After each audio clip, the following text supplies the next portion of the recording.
Mon frère pensait que 2 minutes sous l'eau, c'était une bonne blague. J'ai passé 2 ans dans le coma et j'ai tout perdu. Maintenant, l'heure de la vengeance a sonné. Les mots de la neurologue semblaient venir du fond de l'eau, déformés et impossibles à saisir pleinement. Lésion cérébrale hypoxique sévère, expliqua-t-elle en utilisant des termes cliniques et froids. Vous avez été inconscient pendant 2 ans et 3 mois. Votre famille attend ce moment depuis très longtemps. Mais je n'arrivais pas à me concentrer sur ces paroles car mon propre corps me semblait étranger, anormal. C'était comme si je pilotais une machine que je n'avais jamais appris à contrôler. Mes doigts n'arrivaient pas à saisir correctement le drap du lit. Mes jambes gisaient immobiles sous la fine couverture d'hôpital, refusant les ordres que mon cerveau envoyait avec un désespoir croissant.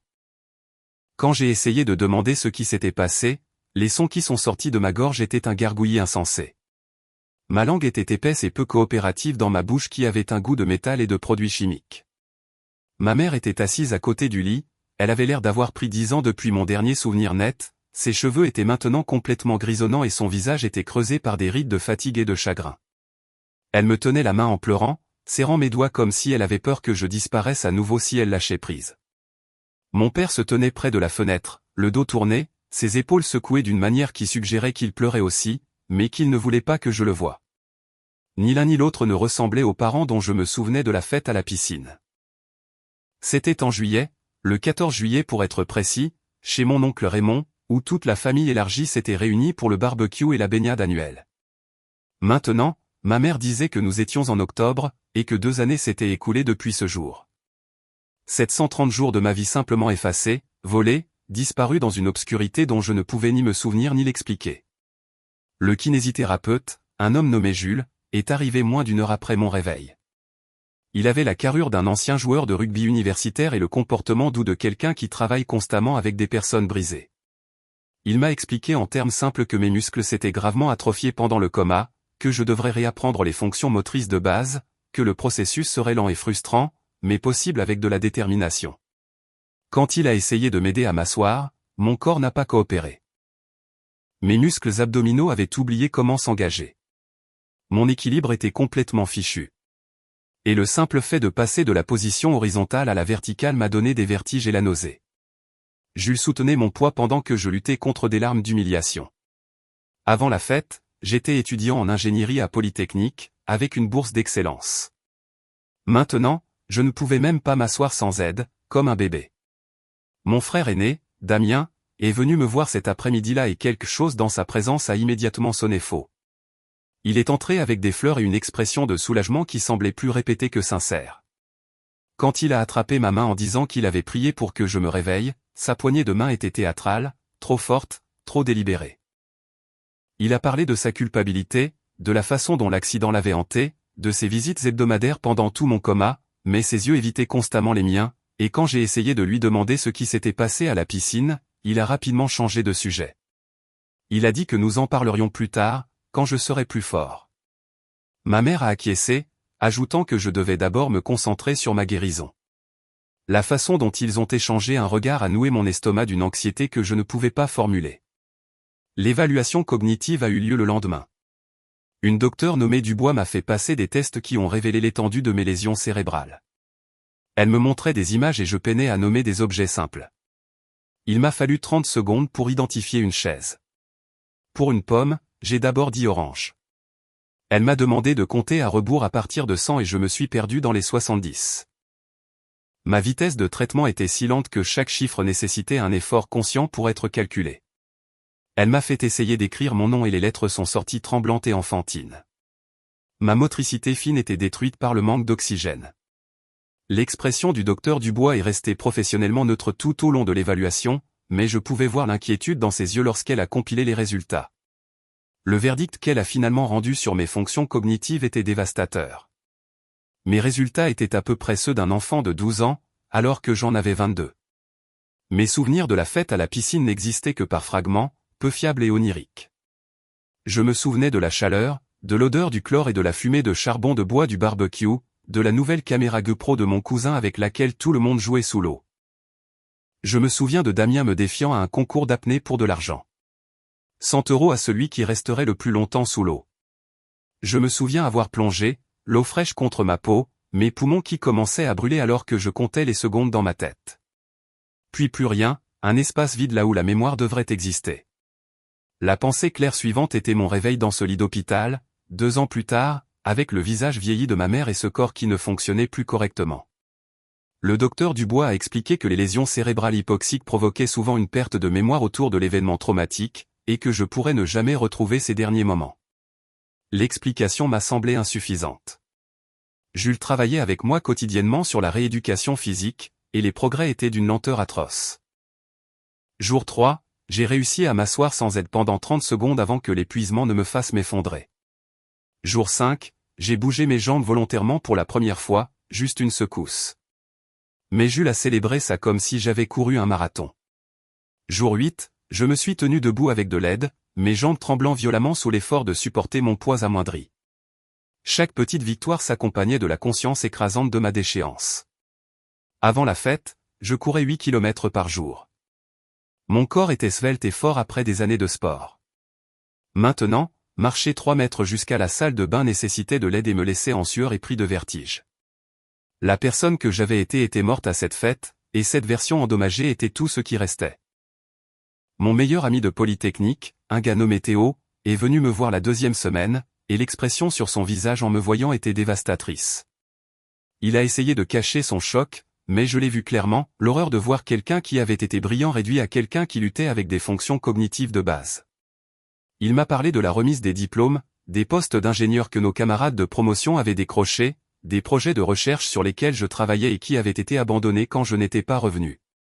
Il a dit tout cela avec précaution, essayant de ne pas aggraver mon état. Mais chaque information était une autre chose qui m'avait été volée. Ma bourse avait été annulée après le premier semestre d'absence. Ma chambre d'étudiant avait été vidée. Mes recherches avaient été réattribuées. Polytechnique avait continué sans moi, parce que les étudiants dans le coma ne terminent pas leurs études. Damien est revenu la 3e semaine, apportant cette fois des photos sur son téléphone pour m'aider à raviver ma mémoire. Il m'a montré des clichés de la fête à la piscine, des images de la famille nageant, mangeant et riant. Il y en avait une de lui et moi au bord de la piscine, tous les deux souriant à l'appareil, prise peut-être 1 heure avant que tout ne tourne mal. Il a fait défiler d'autres photos, et j'ai vu que sa vie avait continué sans interruption pendant mon coma. Des photos de sa remise de diplôme de son université de province, Antoge et Mortier. Des photos de son nouveau travail dans une société d'ingénierie, en tenue de bureau décontracté, posant avec des collègues. Des photos de son emménagement dans un bel appartement en centre-ville. Chaque étape de sa vie était joyeusement documentée pendant que j'étais inconscient et mourant. Quand j'ai demandé quel diplôme il avait obtenu, il a répondu « Génie mécanique avec une spécialisation en robotique », le même diplôme que je poursuivais à Polytechnique avant l'accident. Le rapport de police est arrivé la 4e semaine, demandé par ma mère qui cherchait des réponses sur ce qui s'était exactement passé. Le document était clinique et frustrant par son manque de détails. Il décrivait l'incident comme une quasi-noyade accidentelle lors d'un concours d'apnée volontaire entre frères. Plusieurs témoins ont déclaré que les 2 parties avaient participé de leur plein gré et que l'immersion prolongée n'était pas intentionnelle. Damien m'avait sorti de la piscine dès qu'il s'était rendu compte que je ne remontais pas volontairement à la surface. Les secours avaient été appelés immédiatement. La réanimation avait réussi après plusieurs minutes. L'enquête avait conclu à l'absence de négligence criminelle ou d'intention de nuire. Affaire classée. Le langage stérile donnait l'impression que c'était un événement banal, juste un accident malheureux entre frères qui jouaient un peu trop brutalement. Mais quelque chose dans cette formulation me dérangeait d'une manière que je ne pouvais pas exprimer avec mes capacités cognitives endommagées. J'ai terminé ma rééducation physique la 6e semaine, ce qui signifiait que je pouvais marcher sans aide sur de courtes distances et gérer les soins de base sous supervision. Jules a dit que j'avais fait des progrès remarquables compte tenu de la gravité de ma blessure, mais le remarquable signifiait encore que je me déplaçais comme une personne âgée et que je fatiguais après un minimum d'activité. L'ergothérapeute m'a appris des stratégies pour gérer mes déficits cognitifs, en utilisant des minuteurs, des listes et des routines structurées pour compenser ma fonction exécutive altérée. J'aurais besoin de ces aménagements pour le reste de ma vie. Il n'y avait pas de remède pour une lésion cérébrale hypoxique, pas de chirurgie ni de médicaments qui restauraient les neurones privés d'oxygène. Les dommages étaient permanents, et je passerais le reste de mes années à fonctionner comme un adulte handicapé cognitif. Ma sœur cadette, Camille, est venue me voir la 7e semaine, et elle m'a regardé avec une expression que je n'arrivais pas tout à fait à déchiffrer. Elle avait 18 ans maintenant, ce n'était plus l'adolescente de 15 ans dont je me souvenais. Elle avait grandi, s'était coupé les cheveux courts et avait développé une intensité lasse qui n'était pas là avant. Elle m'a demandé de quoi je me souvenais de ce jour-là, et j'ai admis que ma mémoire était presque entièrement vide. Elle est devenue très silencieuse, puis m'a demandé si je voulais connaître la vérité, ou si je préférais continuer à croire à la version officielle. Ma mère est immédiatement intervenue, disant que Camille ne devait pas me contrarier alors que j'étais encore en convalescence, mais les yeux de Camille sont restés fixés sur les miens, et j'ai vu quelque chose de féroce et de colérique brûler en eux. Je lui ai dit que je voulais la vérité. Elle a dit qu'elle me montrerait quelque chose quand nous serions seuls. La sortie de l'hôpital a eu lieu la 8e semaine, avec des instructions pour une thérapie ambulatoire et une rééducation cognitive. Clara, ma copine, m'a conduit à son appartement où j'allais séjourner, car je ne pouvais pas vivre seul dans mon état. Je n'étais jamais allé chez elle avant le coma, évidemment, puisque nous ne sortions ensemble que depuis 3 mois quand l'accident est arrivé. Maintenant, elle était ma principale aide-soignante par défaut, étant restée avec moi pendant tout le coma lorsque mes parents ne pouvaient pas être là constamment. Son appartement était petit mais confortable, et elle avait aménagé une chambre pour moi avec du matériel médical et des barres de sécurité. Cette domesticité semblait surréaliste, étant donné que je me souvenais à peine de notre relation. Elle m'a montré des photos de nous deux avant l'accident, essayant de m'aider à renouer avec des souvenirs qui ressemblaient plus à des histoires sur des étrangers qu'à ma propre vie. Camille est venue visiter l'appartement 3 jours après ma sortie, et elle a apporté son ordinateur portable. Clara avait des courses à faire et nous a laissés seuls pendant 1 heure. Dès que la porte s'est fermée, Camille a ouvert un fichier vidéo et m'a demandé si j'étais prêt à voir ce qui s'était réellement passé à la piscine. Mon cœur s'est mis à battre la chamade alors qu'elle appuyait sur lecture. La vidéo était une séquence sous-marine, bleutée et légèrement trouble, filmée par la GoPro de mon cousin qui avait été fixée au fond de la piscine, filmant les gens qui nageaient. L'horodatage indiquait le 14 juillet, vers 15h15. Je nous ai vus, Damien et moi, plonger pour le concours d'apnée. Nous avons nagé jusqu'au fond et nous nous sommes installés là, nous regardant d'un air compétitif. La vidéo a continué pendant 30 secondes, 45, 1 minute. Je pouvais me voir commencer à lutter, mon corps voulant remonter à la surface alors que mes poumons me brûlaient. J'ai poussé vers le haut, et c'est là que tout a changé. Les mains de Damien se sont tendues et ont attrapé mes épaules, me repoussant vers le bas. Je me suis débattu contre lui, essayant clairement de prendre de l'air, et il m'a maintenu de force. La vidéo a tout capturé avec une clarté dévastatrice. Ses mains sur ma tête, me maintenant sous l'eau pendant que je me débattais et luttais. On voyait les jambes d'autres nageurs en arrière-plan, des gens à la surface qui ne pouvaient pas voir ce qui se passait en dessous. L'horodatage continuait. 1 minute 30, 1 minute 45, 2 minutes.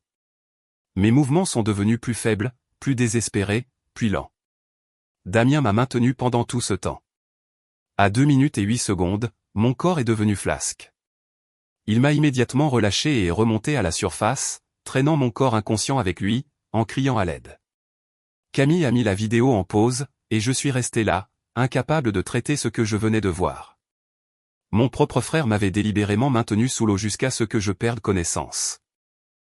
Jusqu'à ce que mon cerveau soit privé d'oxygène assez longtemps pour causer des dommages permanents. Ce n'était pas un accident. Ce n'était pas un jeu qui avait mal tourné. C'était une agression, une tentative de meurtre, quelque chose de délibéré et de calculé. Camille a expliqué qu'elle avait trouvé la séquence de la GoPro 1 semaine après l'accident en fouillant dans le matériel chez l'oncle Raymond. Elle l'avait immédiatement montré à nos parents. Ils avaient vu leur fils aîné tuer presque leur 2e fils sur caméra, et ils avaient décidé d'enterrer la preuve. Ils avaient convaincu Camille que porter plainte détruirait la famille, que Damien n'avait pas eu l'intention de causer un préjudice grave, que protéger leurs 2 fils signifiait garder le silence. Camille avait 15 ans, elle était terrifiée et avait accepté. Mais elle avait gardé une copie de la vidéo, cachée et cryptée, en attendant que je me réveille. La rage est venue lentement au début, puis d'un seul coup, comme une digue qui cède. Chaque visite de Damien où il avait joué le frère inquiet. Chaque fois que mes parents avaient esquivé les questions sur ce qui s'était passé, chaque morceau du rapport de police qui qualifiait cela d'accident alors que la preuve vidéo montrait une violence délibérée. Ils m'avaient tous menti, protégeant Damien pendant que je souffrais de lésions cérébrales permanentes. Camille a dit que c'était encore pire. Elle a ouvert les profils de Damien sur les réseaux sociaux, montrant les 2 dernières années. Des publications sur l'obtention de son diplôme avec mention en génie mécanique, des publications sur son premier poste chez Innovatech Robotics, l'une des entreprises les plus prestigieuses de la région, des publications sur le projet de recherche qu'il avait achevé et qui lui avait valu ce poste. Un projet dont les spécifications correspondaient exactement à ce sur quoi je travaillais à Polytechnique avant le coma. Camille avait creusé davantage parce que quelque chose dans le succès de Damien lui semblait anormal. Elle avait contacté mon ancien directeur de recherche à Polytechnique, le professeur Leroy, en prétendant vérifier des informations pour une demande de bourse. Leroy avait mentionné à quel point mon accident était malheureux, surtout compte tenu des recherches prometteuses que je menais sur les interfaces robotiques adaptatives. Il avait ajouté que Damien l'avait contacté pendant mon coma, posant des questions sur mon travail, prétendant vouloir achever mes recherches en mon hommage. Leroy lui avait donné accès à mes dossiers et à mes notes, pensant aider un frère endeuillé à honorer son frère dans le coma. Damien avait pris mes recherches, légèrement modifié l'approche, et l'avait soumise comme son mémoire de fin d'études dans son université de province médiocre. Ce mémoire avait été assez bon pour être remarqué par Innovatech Robotics pendant la saison de recrutement. J'ai écouté Camille expliquer comment Damien avait systématiquement volé ma vie pendant que j'étais inconscient. Il avait pris mes recherches et les avait utilisées pour obtenir le poste d'ingénieur que j'aurais eu. Il avait emménagé dans le genre d'appartement que j'avais prévu de louer après mon diplôme. Il avait bâti une carrière sur les fondations de mon travail tout en disant à tout le monde qu'il rendait hommage à son frère blessé. Et nos parents savaient tout. Ils savaient qu'il m'avait délibérément presque tué. Ils savaient qu'il avait volé mes recherches et avait aidé à tout couvrir pour le protéger. La trahison était si complète et à plusieurs niveaux que je ne pouvais pas la traiter pleinement avec mes capacités cognitives endommagées. Je continuais juste à regarder la vidéo sous-marine. Les mains de Damien sur ma tête, me maintenant au fond pendant que je luttais et mourais. Clara est rentrée et m'a trouvé en train d'hyperventiler sur le canapé pendant que Camille essayait de me calmer. Entre 2 allaitements, j'ai expliqué pour la vidéo, pour Damien me maintenant délibérément sous l'eau, pour les recherches volées et les mensonges. Le visage de Clara est passé du choc à la fureur, puis à quelque chose de froid et de déterminé. Elle était infirmière et comprenait l'agression médicale, comprenait le concept de causer délibérément du tort tout en maintenant une dénégation plausible. Elle a demandé à Camille si elle avait des copies de tout, et Camille a hoché la tête, lui montrant des fichiers cryptés sur plusieurs disques. Clara a dit que nous avions besoin d'un avocat immédiatement, quelqu'un spécialisé dans les affaires d'agression qui pourrait naviguer dans l'intersection compliquée de la violence familiale et de la réticence du parquet. Elle connaissait quelqu'un grâce à son travail à l'hôpital, un défenseur des victimes qui mettait les survivants d'agression en contact avec des ressources juridiques. L'avocate s'appelait Maître Delacroix, et elle était spécialisée dans les cas où les enquêtes initiales avaient été inadéquates ou corrompues. Elle nous a rencontrés 3 jours plus tard et a regardé la vidéo sous-marine sans réaction visible, son expression professionnellement neutre. Quand ce fut terminé, elle a demandé pourquoi cela n'avait pas été présenté à la police à l'origine. Camille a expliqué que nos parents l'avaient étouffé, qu'elle avait 15 ans et peur, qu'il y avait une pression familiale pour protéger Damien. Maître Delacroix a demandé si j'avais subi des blessures permanentes, et j'ai fait un geste vers tout mon corps, vers mes handicaps cognitifs et physiques évidents. Elle a pris des notes et a dit que c'était clairement des violences volontaires ayant entraîné une infirmité permanente, voire une tentative de meurtre, selon la manière dont le parquet voudrait qualifier l'intention. Le délai de prescription n'avait pas expiré car j'avais été dans le coma pendant la majeure partie de la période, ce qui suspendait légalement le temps. Maître Delacroix a expliqué le processus avec soin, consciente que mon traitement cognitif était altéré. Porteur plainte nécessiterait d'impliquer la police et le bureau du procureur. La preuve vidéo était convaincante, mais nous ferions face à des défis de la part de ma famille, qui défendrait probablement Damien et prétendrait que la séquence était trompeuse, ou qu'ils avaient déjà enquêté et n'avaient trouvé aucune intention criminelle. Maître Delacroix devrait prouver non seulement que Damien m'avait maintenu sous l'eau, mais qu'il avait l'intention de causer un préjudice grave. La défense soutiendrait que c'était une bagarre entre frères qui avait mal tourné accidentellement. Nous aurions besoin de preuves supplémentaires montrant un schéma de comportement ou un mobile. J'ai demandé ce qui se passerait si nous gagnions. Maître Delacroix a dit que Damien ferait face à des accusations criminelles, purgerait probablement une peine de prison importante, et que je pourrais engager une action civile pour l'agression et le vol de ma propriété intellectuelle. L'argent ne pourrait pas restaurer ma fonction cérébrale, mais il pourrait subvenir aux soins continus dont j'aurais besoin pour le reste de ma vie. Camille avait plus de preuves à partager. Tiré de 2 ans d'enquête discrète. Alors que tout le monde pensait qu'elle avait accepté la version de la famille, elle avait trouvé des textos du jour de la fête où Damien avait envoyé des messages à des amis disant qu'il en avait marre de vivre dans mon ombre, que tout le monde le comparait toujours défavorablement à son génie de frère à Polytechnique. Elle avait trouvé son historique de recherche de la semaine précédant la fête, montrant qu'il avait cherché combien de temps quelqu'un pouvait retenir sa respiration, ce qui se passait pendant une noyade, combien de temps les lésions cérébrales mettaient à se produire. Elle avait documenté son accès à mes fichiers de recherche de Polytechnique et la chronologie de sa soumission d'un travail presque identique comme son propre mémoire. Chaque élément de preuve pointait vers la préméditation, vers Damien m'attaquant délibérément, puis volant systématiquement mon travail académique pendant que j'étais inconscient et incapable de me défendre. Nous avons déposé la plainte la 10e semaine de ma conscience, 11 semaines après mon réveil du coma. L'inspecteur Martin a pris notre déposition et a regardé la vidéo avec une expression qui est passée du scepticisme à une détermination sombre. Il a demandé pourquoi l'enquête initiale n'avait pas découvert cette séquence, et Camille a expliqué la dissimulation par la famille. Martin a dit que cela compliquait les choses, mais ne rendait pas l'agression moins poursuivable. Il devrait interroger les témoins de la fête, obtenir la GoPro originale comme preuve, et parler à mes parents pour savoir pourquoi ils avaient caché des preuves à charge dans ce qui s'apparentait à une tentative de meurtre. L'interrogatoire serait houleux car mes parents refuseraient probablement de coopérer. J'ai dit à Martin de faire tout ce qui était nécessaire. Ma famille avait choisi Damien plutôt que moi quand ils ont enterré cette preuve, et je ne leur devais aucune protection. La réaction de mes parents à l'enquête policière a été exactement ce que Camille avait prédit. Ils m'ont appelé à plusieurs reprises, ce que j'ai ignoré. Ils se sont présentés à l'appartement de Clara en exigeant de me parler, prétendant que j'étais manipulé par Camille et que je prenais de terribles décisions alors que j'étais cognitivement diminué.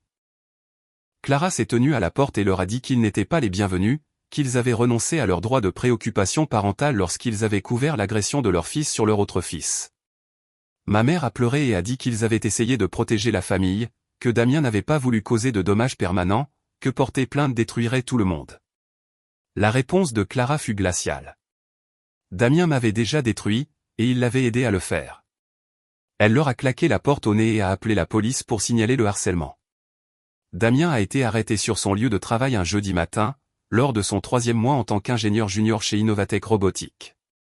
Camille s'était positionnée de l'autre côté de la rue avec la caméra de son téléphone et a capturé le moment où les policiers l'ont fait sortir menotté pendant que ses collègues regardaient, choqués. Son visage montrait une incrédulité pure, comme s'il pensait vraiment s'en être tiré à bon compte. Les accusations étaient des violences volontaires ayant entraîné une infirmité permanente, avec une accusation de tentative de meurtre en attente de la décision du juge d'instruction. La caution a été fixée à 250 000 €, et notre père l'a payée en quelques heures, liquidant des comptes de retraite pour libérer son fils aîné. Le message était clair sur le choix de l'enfant qu'ils avaient décidé de soutenir. Innovatech Robotique a suspendu Damien en attendant l'enquête une fois qu'ils ont appris les accusations d'agression et les allégations de vol de propriété intellectuelle. Maître Delacroix leur avait envoyé une lettre détaillée expliquant que le mémoire primé de Damien était basé sur des recherches volées à son frère de Polytechnique et que son emploi avait été obtenu grâce à des qualifications frauduleuses. L'entreprise prenait le vol de propriété intellectuelle au sérieux et a lancé une enquête interne. En une semaine, ils avaient comparé le mémoire de Damien à mes fichiers de recherche originaux de Polytechnique et avaient trouvé les similitudes indéniables. Il a été licencié immédiatement, et l'entreprise a publié une déclaration sur le maintien des normes éthiques. Camille a capturé la mise à jour de son profil LinkedIn, passant de banc-poste à sans emploi et m'a envoyé une capture d'écran sans commentaire nécessaire. L'audience préliminaire a eu lieu la 14e semaine. Maître Delacroix a présenté la vidéo sous-marine à un juge qui a regardé sans émotion visible, bien que sa mâchoire se soit visiblement crispée vers la marque des 2 minutes lorsque mon corps est devenu flasque. L'avocat de Damien, un homme nommé Maître Fortier, a soutenu que la vidéo manquait de contexte et que l'incident avait déjà été enquêté par la police comme un accident. Maître Delacroix a rétorqué que l'enquête initiale avait été compromise par des membres de la famille dissimulant des preuves et que la vidéo montrait clairement Damien me retenant de force sous l'eau pendant plus de 2 minutes malgré ma lutte visible. Le juge a décidé qu'il y avait des charges suffisantes pour procéder à un procès et à renforcer les conditions de la liberté sous caution de Damien, incluant une interdiction de contact avec moi ou Camille. Nos parents étaient assis dans la salle, l'air dévasté, mais ils étaient assis du côté de Damien dans la salle d'audience, leur allégeance claire. Le professeur Leroy de Polytechnique a été horrifié lorsque Maître Delacroix l'a contacté au sujet du vol de recherche. Il a fourni une déclaration sous serment documentant mon travail original, la chronologie de mon développement de recherche, et la similitude suspecte entre mes notes et le mémoire de Damien. Il a également exprimé son regret d'avoir donné à Damien l'accès à mes fichiers, disant qu'il avait été manipulé par quelqu'un prétendant une dévotion fraternelle alors qu'il s'agissait en réalité de vol académique. L'administration de Polytechnique a examiné la situation et a publié une déclaration soutenant toute action en justice que je choisirais d'entreprendre. Ils ont également indiqué que ma bourse et mon poste de chercheur seraient rétablis si j'étais capable de reprendre mes études, bien que nous sachions tous deux que mon handicap cognitif rendait cela fonctionnellement impossible. Le geste était significatif, mais ne pouvait pas restaurer ce que Damien avait volé. Les nouvelles locales ont repris l'histoire et elle est devenue virale dans la région. Un frère maintenu sous l'eau pendant 2 minutes, passe 2 ans dans le coma, se réveille pour découvrir que son frère a volé ses recherches et sa carrière.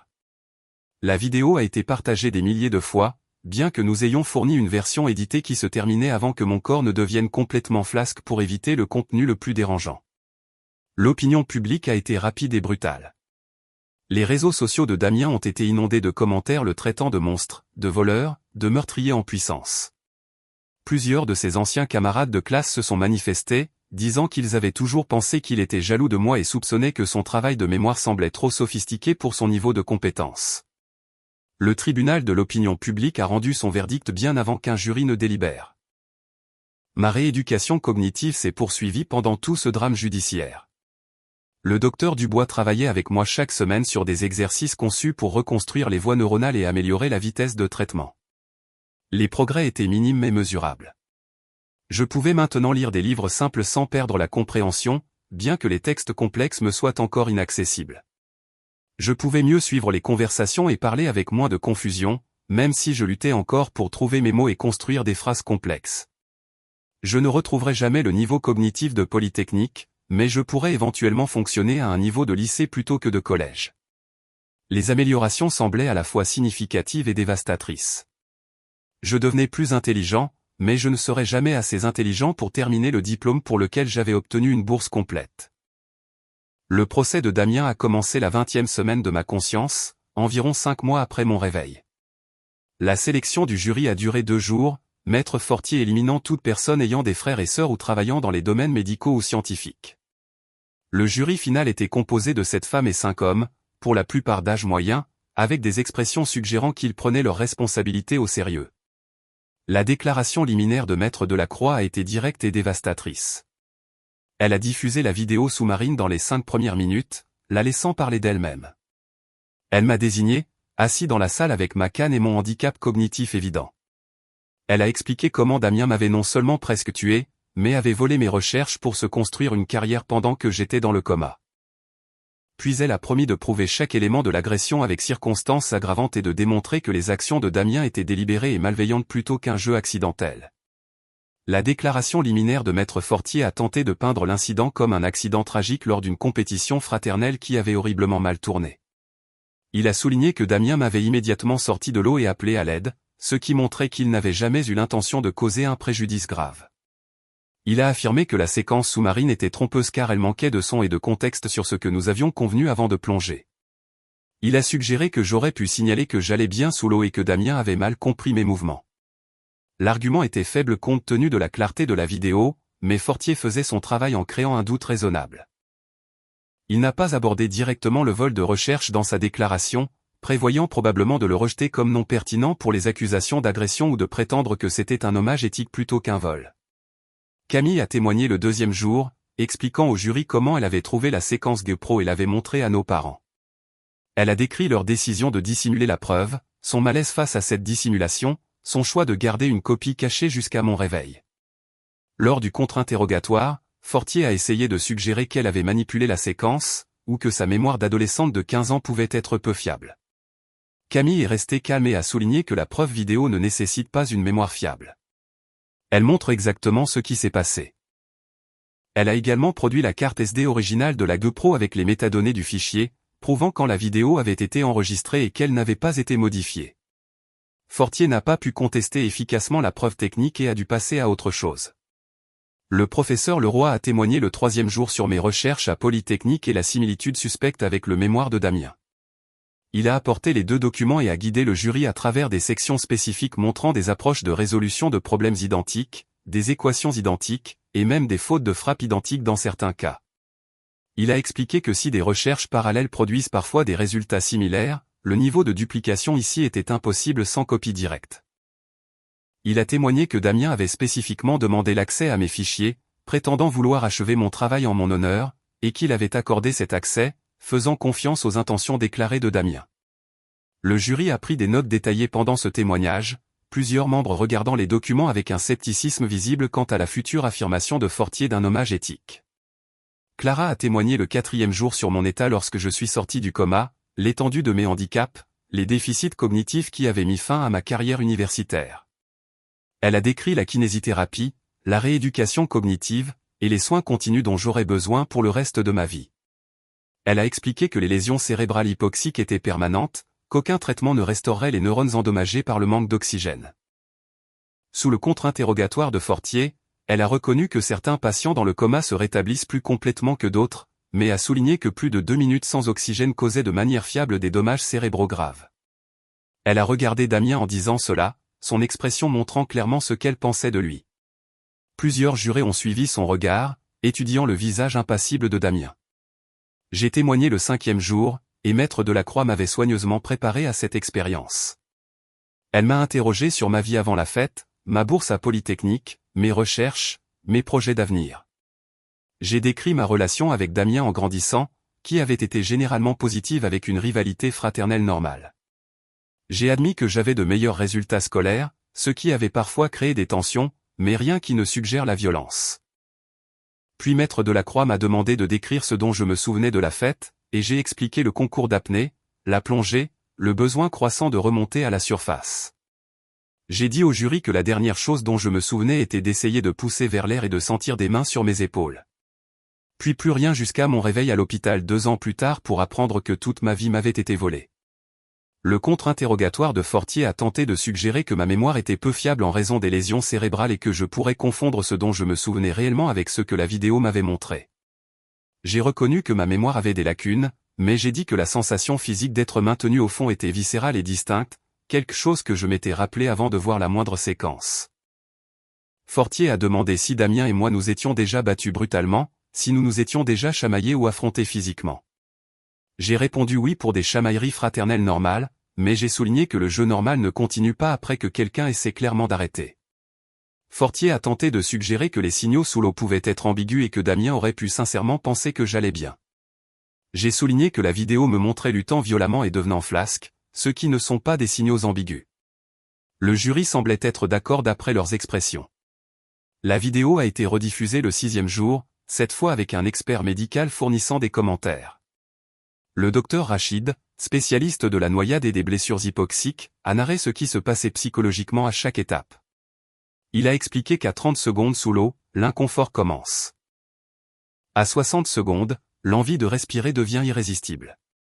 À 90 secondes, la panique s'installe. À 2 minutes, la conscience commence à s'estomper. Au-delà de 2 minutes, les lésions cérébrales commencent. Il a pointé l'horodatage exact où mes mouvements sont passés d'une lutte active à un faible battement puis à une inertie, expliquant que Damien aurait senti le changement de résistance.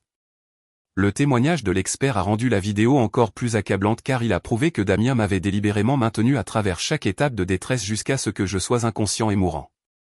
Les amis de Damien qui étaient à la fête ont témoigné avec des niveaux d'utilité variables pour la défense.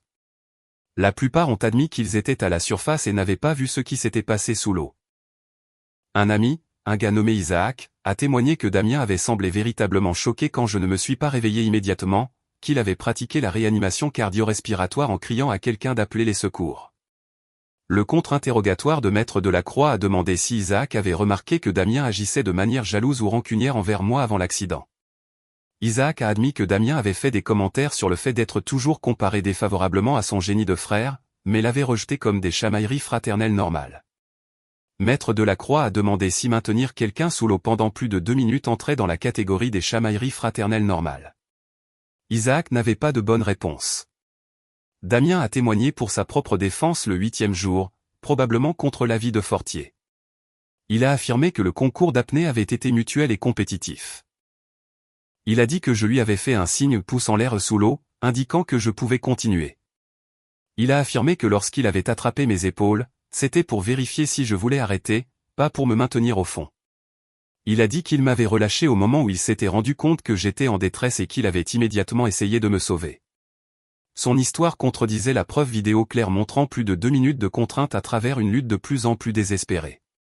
Sous le contre-interrogatoire de Maître Delacroix, il n'a pas pu expliquer pourquoi vérifier l'état de quelqu'un nécessitait de le maintenir de force. Il n'a pas pu expliquer le signe du pouce en l'air qui n'était pas visible dans la vidéo. Il n'a pas pu expliquer pourquoi ses recherches Google avant la fête avaient inclus combien de temps peut-on retenir sa respiration et qu'est-ce qui cause des lésions cérébrales. Le vol de recherche a été abordé lors du contre-interrogatoire de Damien. Maître Delacroix lui a demandé d'expliquer les similitudes entre son mémoire et mon travail de Polytechnique. Il a prétendu s'être inspiré de mes recherches et avoir développé sa propre approche à des problèmes similaires. Maître Delacroix a présenté les documents côte à côte, montrant des solutions identiques, et a demandé comment l'inspiration expliquait des fautes de frappe identiques. Damien a dit que c'était une coïncidence. Maître Delacroix a demandé si c'était une coïncidence qu'il ait demandé l'accès à mes fichiers pendant mon coma. Damien a dit qu'il avait voulu comprendre mon travail pour se sentir proche de moi. Maître Delacroix a demandé si se sentir proche de son frère dans le coma incluait d'utiliser le travail de ce frère pour lancer sa propre carrière. Damien n'avait pas de réponse qui ne paraisse pas égoïste. Plusieurs jurés semblaient dégoûtés. Les plaidoiries finales ont eu lieu le 9e jour. Maître Delacroix a passé en revue chaque élément de preuve méthodiquement. La vidéo montrant la contrainte délibérée. Les recherches Google prouvant la préméditation. La recherche volée montrant une exploitation systématique. Les 2 années que j'avais passées inconscient pendant que Damien se construisait une carrière sur mon travail. Elle a souligné que Damien m'avait presque tué puis avait profité de mon incapacité, montrant un manque total de remords ou de responsabilité. Elle a demandé au jury de le tenir pour responsable de tentative de meurtre et de reconnaître que l'agression avait détruit mon avenir tout en construisant le sien. Puis elle m'a désigné et leur a demandé de se souvenir qu'une justice tardive ne devait pas signifier une justice refusée. La plaidoirie de Fortier a tenté une dernière fois de tout présenter comme un malentendu tragique. Il a souligné que Damien avait appelé à l'aide immédiatement, qu'il m'avait rendu visite pendant tout le coma, que la situation de la recherche relevait d'une éthique compliquée plutôt que d'un vol. Il a demandé au jury de considérer si punir Damien avec des décennies de prison aiderait quelqu'un, ou détruirait simplement une autre jeune vie. Il a suggéré que des dommages et intérêts civils pourraient me dédommager pour mes blessures sans envoyer Damien en prison. L'argument semblait creux après 9 jours de preuves montrant une violence calculée et une exploitation systématique. Le jury a délibéré pendant 11 heures sur 1 jour et demi. Quand ils sont revenus, leurs expressions étaient sombres et déterminées. Le verdict était coupable sur tous les chefs d'accusation. Violence volontaire, vol de propriété intellectuelle. L'accusation de tentative de meurtre avait été requalifiée en violence volontaire ayant entraîné une infirmité permanente, ce qui entraînait une peine pouvant aller jusqu'à 20 ans. Le visage de Damien est devenu blanc lorsque le président du jury a lu chaque verdict de culpabilité. Nos parents sanglotaient ouvertement dans la salle, mais je ne ressentais rien d'autre qu'une froide satisfaction. Il avait été tenu pour responsable. Le système avait fonctionné malgré les tentatives de ma famille de le corrompre. La justice était arrivée tard, mais elle était arrivée. Damien a été emmené menotter pendant que son avocat promettait de faire appel. Maître Delacroix m'a dit de ne pas m'inquiéter des appels, que la preuve vidéo était inattaquable et que le verdict tiendrait. La sentence a été prononcée 6 semaines plus tard. Maître Delacroix m'a aidé à préparer une déclaration de victime qui détaillait tout ce que Damien m'avait volé. Pas seulement 2 ans de conscience ou mon diplôme de Polytechnique ou ma santé physique et cognitive, mais mon avenir, ma carrière, mon sentiment de sécurité dans le monde. J'ai décrit mon réveil pour découvrir que mon frère avait essayé de me tuer et avait ensuite passé 2 ans à construire une vie sur les fondations de mon travail pendant que j'étais inconscient. J'ai expliqué qu'aucune peine ne pourrait restaurer ce que j'avais perdu, mais que Damien devait faire face à des conséquences proportionnelles au préjudice qu'il avait causé. Clara et Camille ont également soumis des déclarations décrivant l'impact sur elles en tant que témoins de ma souffrance et en tant que personne trahie par les actions de Damien. La juge Richard avait présidé le procès avec un détachement professionnel, mais sa déclaration de sentence a clairement montré ce qu'elle pensait de la conduite de Damien. Elle a noté qu'il avait délibérément maintenu son frère sous l'eau jusqu'à ce qu'il soit inconscient et atteint de lésions cérébrales, puis avait systématiquement exploité l'incapacité de son frère pour son gain personnel. Elle a dit que la combinaison de la violence et de l'exploitation montrait un manque inquiétant d'empathie ou de conscience. Elle a rejeté l'argument de la défense pour la clémence basée sur l'âge de Damien et son absence de casier judiciaire, notant que les primo-délinquants qui commettent une tentative de meurtre ne méritent pas de peine réduite simplement parce qu'ils n'avaient tué personne auparavant. Elle l'a condamné à 18 ans de réclusion criminelle, avec une possibilité de libération conditionnelle après avoir purgé 85% de sa peine. Il aurait 43 ans avant d'avoir une chance de liberté.